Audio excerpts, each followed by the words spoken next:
हर हर महादेव सभी यात्रियों को। और आज मैं आपको लेकर आ गया हूँ एक और नई अनोखी यात्रा पे। तो इस यात्रा में जो है मैं आपको कराने वाला हूँ बाबा के एकानंद यानी बाबा के मुख के दर्शन, जो कि होने वाले हैं बहुत ही सुखमय और बहुत ही ज़्यादा प्रिय। तो बाबा के दर्शन करने से पहले मैं आपको दिखाऊंगा यहाँ से जाने वाले रास्ते के कैसा है रास्ता, कैसी होने वाली हैं यहाँ की दुकानें। तो रास्ते में जो है आने वाली दुकानें कहाँ कहाँ पड़ने वाली हैं और कहाँ से होने वाली हैं दुकानें बंद, क्योंकि इस रास्ते में पूरी जगह दुकानें नहीं है भाई, और आपको वॉशरूम से लेकर बहुत सारी चीज़ों की समस्या हो सकती है। तो चलते हैं और करते हैं अपने सफ़र की शुरुआत। और मैं लेकर चलूँगा इस सफ़र में आपको और कराऊँगा बाबा रुद्रनाथ के दर्शन।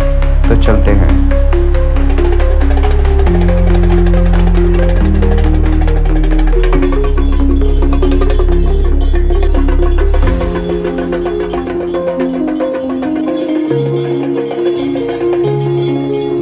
बाबा की आरती जो है होने वाली है बहुत ही खास। तो करते हैं इस वीडियो की शुरुआत और स्वागत है आप सभी का रुद्रनाथ में।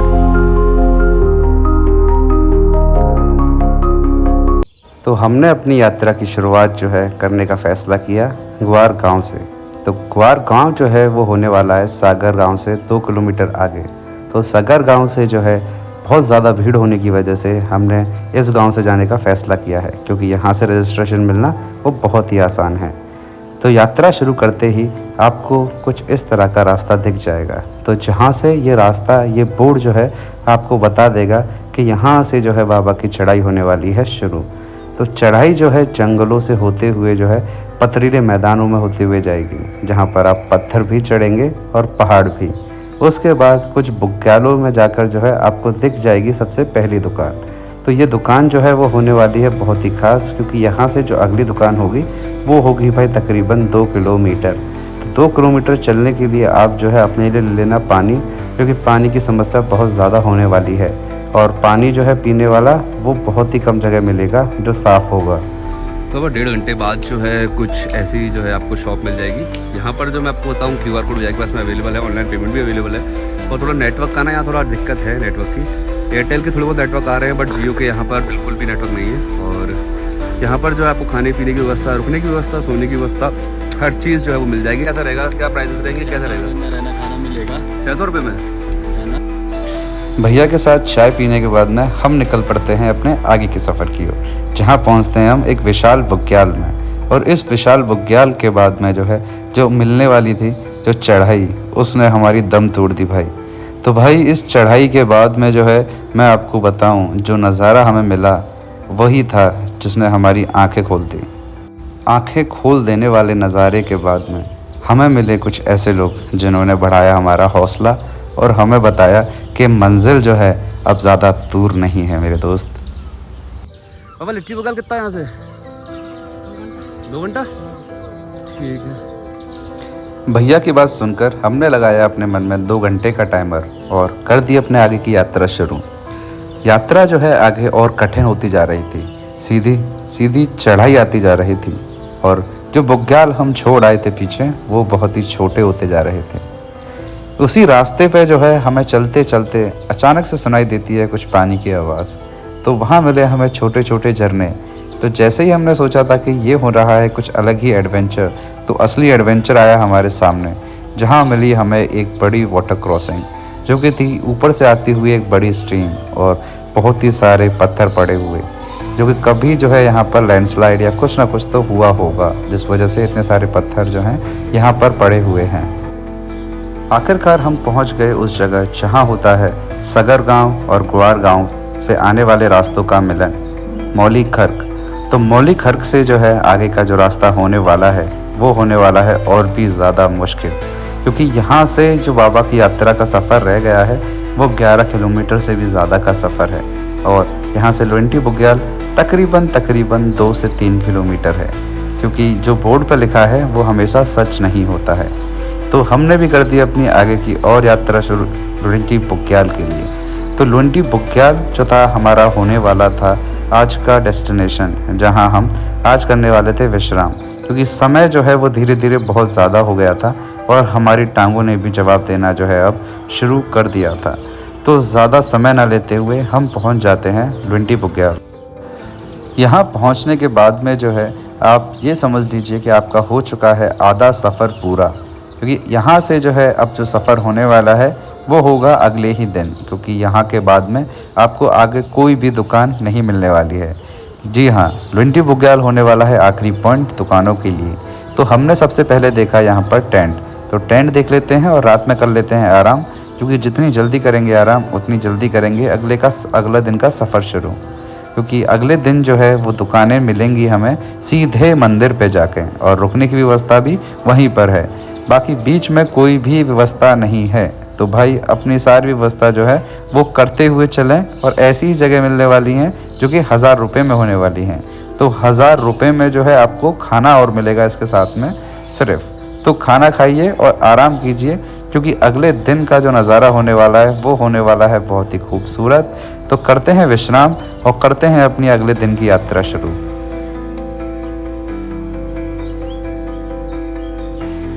जितनी यहाँ दिन में गर्मी लगने वाली है उतनी ही यहाँ रात में सर्दी लगने वाली है, और जैसे जैसे दिन ढल रहा था वैसे वैसे सर्दी भी बढ़ती जा रही थी। सुबह होते ही खिलखिलाती हुई धूप ने किया हमारा स्वागत, और आज का सफ़र हम करने वाले थे शुरू।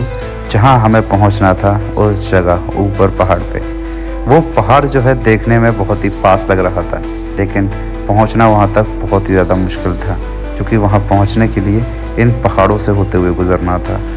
और ये पहाड़ जितने देखने में खूबसूरत लग रहे थे, चढ़ने में उतने ही ज़्यादा थे ये खतरनाक। जहाँ थी कांटे भरी झाड़ियाँ, जिन कांटे भरी झाड़ियों से बचते हुए और इन पथरीली रास्तों से होते हुए हम पहुँच जाते हैं फिर से दोबारा एक ऐसे खूबसूरत बुग्याल में, जहाँ से हमारी हिम्मत जो है दोबारा आसमानों में थी। और हम करते हैं यहाँ से फिर से अपनी दोबारा यात्रा शुरू, उन पथरीले रास्तों पे होते हुए, और पहुँच जाते हैं एक खूबसूरत दुनिया में।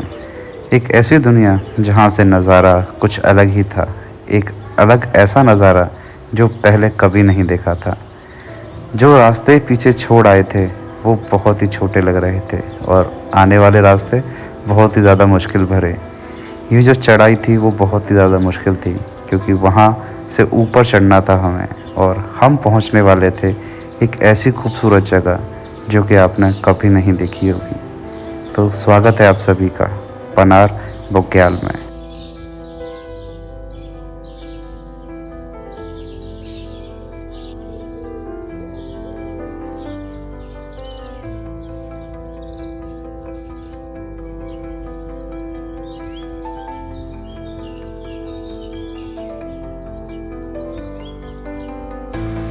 पनार बुग्याल को मैं अपनी ज़िंदगी में कभी नहीं भूलूंगा, क्योंकि यहीं पर मेरी मुलाकात हुई कुछ ऐसे लोगों से जिनसे शायद मेरी कभी दोबारा मुलाकात ना हो, लेकिन उनसे वहाँ मिलकर मुझे बहुत ही ज़्यादा अच्छा लगा। उनसे की हुई बातें मुझे आज भी याद हैं और शायद आगे भी याद रहेंगी, क्योंकि ये सफ़र जो था वो मेरे जिस्म और दिल पे दोनों पे एक छाप छोड़ चुका था। इस सफ़र की शुरुआत जो है वो कुछ मुश्किल भरी थी, बट इसमें जो चल रहा था वो कुछ अलग ही था, जिसमें मुश्किलें तो थी लेकिन एक अलग ही सुकून था। जो मन में सुकून था उसी सुकून की वजह से हमारा आगे का सफ़र और भी आसान हो गया, और चलते चलते ना जाने कब हम पहुंच गए पितृधार। पितृधार से जो आगे का सफ़र होने वाला था वो होगा बहुत ही ज़्यादा आसान, क्योंकि यहाँ से आने वाली है आगे की 5 से 6 किलोमीटर की नीचे ढलान। तो वहाँ जो है हमारा चलना हो जाएगा बहुत ही ज़्यादा आसान। तो हमने किया थोड़ी देर यहाँ विश्राम, और यहाँ से लिया इन पहाड़ों और वादियों का मज़ा।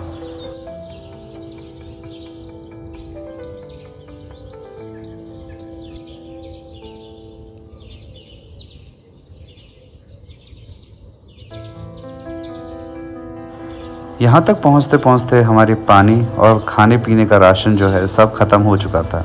अब भूखा और प्यासा दोनों हो रहा था मन, और हम चल पड़े थे अपने आगे के सफ़र पे, क्योंकि आगे का जो सफ़र है वो बहुत ही ज़्यादा होने वाला था खूबसूरत। अपनी भूख प्यास को भुला देने वाला ये नज़ारा हमें बहुत ही ज़्यादा दिल लुभावने वाला लग रहा था।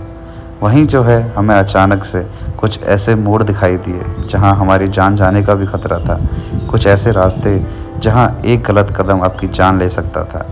बेफिक्र हुए हम चले जा रहे थे इन वादियों में, तभी हम इन फूलों के बगीचों से होते हुए पहुंचते हैं एक अलग ही बुग्याल में, एक ऐसे बुग्याल में जो कि था बहुत ही अलग और बहुत ही विशाल, जिसका नाम था पंचगंगा।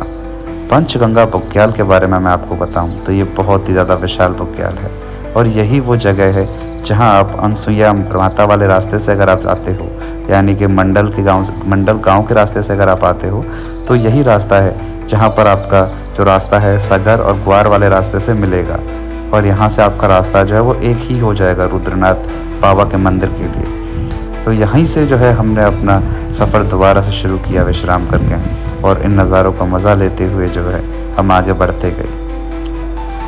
मौसम की कोई भी पता नहीं है, मौसम की मार कभी भी आ सकती है, तो अपने साथ में रेनकोट ले जाना बिल्कुल भी ना भूलें, क्योंकि बिना रेनकोट के आपको बहुत ही ज़्यादा प्रॉब्लम और बहुत ही ज़्यादा जो है दिक्कतें हो सकती हैं। छोटी मोटी दिक्कतें जो हैं वो बिल्कुल गायब हो जाएंगी चुटकी बजाते ही, जब ऐसा नज़ारा सामने आएगा। तो ऐसा नज़ारा देखने के बाद में जो है आपका मन जो है वो क्या कहने वाला है, वो आप कमेंट बॉक्स में मुझे कमेंट करके ज़रूर बताना।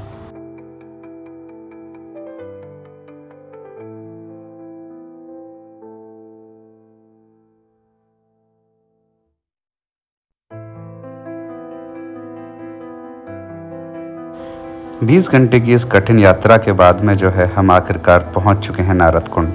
नारद कुंड में जलपान करने के बाद में हम चलते हैं बाबा के मंदिर की ओर, और आपको कराता हूं मैं बाबा के मंदिर के दर्शन और दिखाता हूं कितनी खूबसूरत होती है यहाँ की आरती। आरती का जो समय होने वाला है वो सुबह और शाम 7 बजे के करीब करीब होने वाला है, जहाँ यहाँ के पुरोहित जो हैं वो आके यहाँ की आरती करते हैं, और यहाँ के सभी भक्तों को जो है संपूर्ण और पूर्ण समय देते हैं, ताकि वो जो है बाबा के दर्शन कर सकें और बाबा की आरती भी ले सकें और उसमें सम्मिलित भी हो सकें। तो हम भी चलते हैं और आपको दिखाते हैं कैसे होती है यहाँ भोलेनाथ की आरती, बाबा रुद्रनाथ की आरती।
आरती पूरी होने के बाद में यहाँ के पुरोहित सभी भक्तों के पास में बारी बारी से जाकर सभी को आरती देते हैं, ताकि सभी की मनोकामनाएं जो हैं वो बाबा पूर्ण करें।